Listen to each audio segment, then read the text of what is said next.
Dans l'évangile de Jésus-Christ selon saint Luc, au chapitre 21, en ce temps-là, Jésus parlait à ses disciples de sa venue.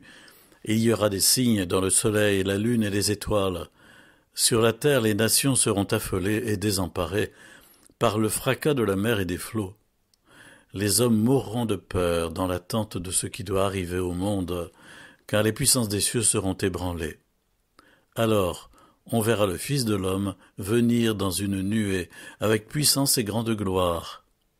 Quand ces événements commenceront, redressez-vous et relevez la tête, car votre rédemption approche. Tenez-vous sur vos gardes, de crainte que vos cœurs ne s'alourdissent dans les beuveries, l'ivresse et les soucis de la vie, et que ce jour-là ne tombe sur vous à l'improviste comme un filet. Il s'abattra en effet sur tous les habitants de la terre. Restez éveillés et priez en tout temps. Ainsi vous aurez la force d'échapper à tout ce qui doit arriver et de vous tenir debout devant le Fils de l'homme. Nous avons bien peu de lumière et de renseignements, entre guillemets, sur ces temps derniers de la venue glorieuse de Jésus, dont il est question dans cet évangile selon saint Luc aujourd'hui. Et par rapport aux autres évangiles, Marc et Matthieu, Luc a déjà fait un premier travail qui consiste à séparer ce qui relève de l'annonce de la ruine de Jérusalem. Ça se trouve au chapitre 17 de l'évangile selon saint Luc. Et puis ce qui concerne la venue glorieuse de Jésus à la fin des temps, ces deux perspectives étant imbriquées dans les paroles de Marc et de Matthieu. Et Luc a séparé, si bien que c'est déjà plus compréhensible pour nous. Et évidemment, il reprend un certain nombre d'images à la fois apocalyptiques et puis poétiques pour nous parler de la création et d'une création perturbée qui sera un des signes qui précédera la venue du Seigneur. De même que nous ne connaissons pas notre naissance, nous ne connaissons pas notre mort. De même que nous n'avons pas une compréhension rationnelle de la création lorsque nous lisons la Genèse, de même nous n'avons pas non plus une compréhension claire de la venue glorieuse à la fin des temps telle que les textes sacrés nous la décrivent. Mais Jésus ici nous dit bien que l'un des préalables à sa venue glorieuse sera cette perturbation profonde de la création, qui est une création divine, qui font que les nations, dit-il, seront affolées, désemparés par le fracas de la mer et des flots. Les hommes mourront de peur dans l'attente de ce qui doit arriver sur le monde. Voilà, c'est finalement relativement concis. Et Jésus dit juste après, « Alors on verra le Fils de l'homme venir dans une nuée avec puissance et grande gloire. » D'un côté, il nous parle de l'accablement des hommes avant sa venue, et d'un autre côté, il va nous dire, eh bien, quant à vous, relevez la tête, et encore, restez éveillés, et encore, priez en tout temps. Mais en tout cas, relevez la tête, car pour nous qui sommes rachetés, puisque Jésus nous dit « Votre rédemption approche », nous avons été marqués par le sceau du baptême, nous appartenons au Seigneur. Pour nous qui sommes rachetés, eh bien, voilà, la venue glorieuse est notre perspective habituelle. Nous marchons de façon orientée. L'histoire chrétienne est orientée, elle n'est pas cyclique, elle est orientée, et nous attendons que vienne de façon glorieuse Jésus.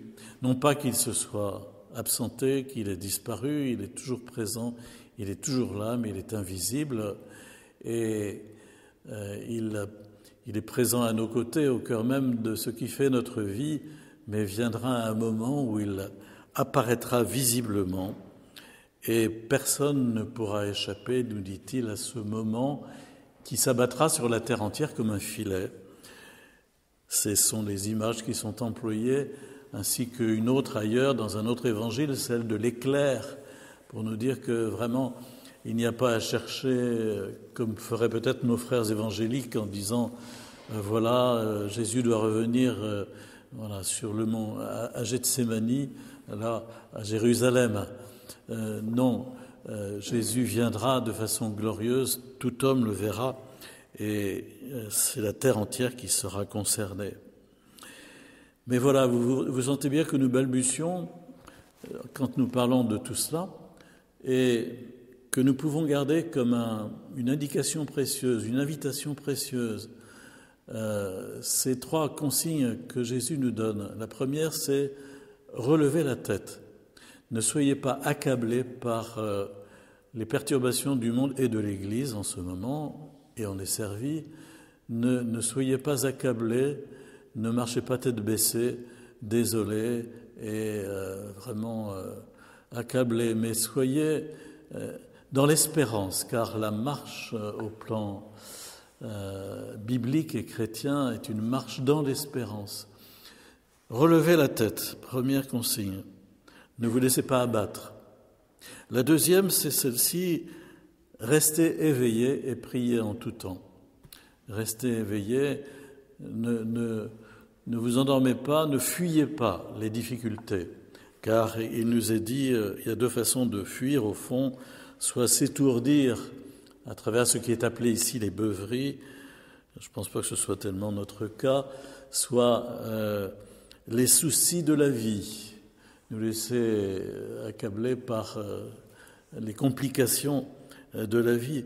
Eh bien, c'est aussi une façon de se laisser enfermer et puis de ne pas assumer pleinement le temps présent. Mais Jésus nous dit, assumez ce temps, restez éveillés, ne somnolez pas, restez éveillés, mais pour assumer ce moment difficile, priez, priez, priez. Priez en tout temps, priez sans cesse. Ayez le cœur dans la prière. Et par la prière, vous êtes en communion avec le Seigneur qui est présent au milieu de nous. Et alors, il donne la force. Il donne la force pour vivre et pour échapper à ce qui doit arriver, dit Jésus, et surtout se tenir debout, ce qui rejoint l'invitation « redressez-vous, relevez la tête », se tenir debout devant le Fils de l'homme. Tout à l'heure, nous chanterons peut-être, nous attendons ta venue dans la gloire. C'est notre espérance, la bienheureuse espérance, comme dit la nouvelle traduction du Missel concernant la venue glorieuse dans cette prière qui est l'embolisme après le Notre Père, la bienheureuse espérance, car c'est à toi qu'appartiennent le règne, la puissance et la gloire. Soyons des hommes et des femmes d'espérance, restons éveillés, prions en tout temps, redressons la tête, tenons-nous debout